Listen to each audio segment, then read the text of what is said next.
And you can put your boat in the water from here and then leave your vehicle while you're out on the Waccamaw. And she's getting ready to put the boat out onto the ramp.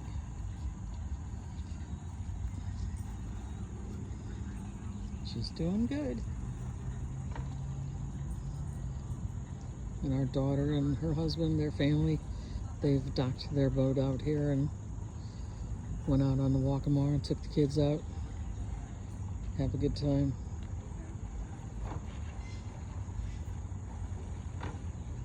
Just guiding her into the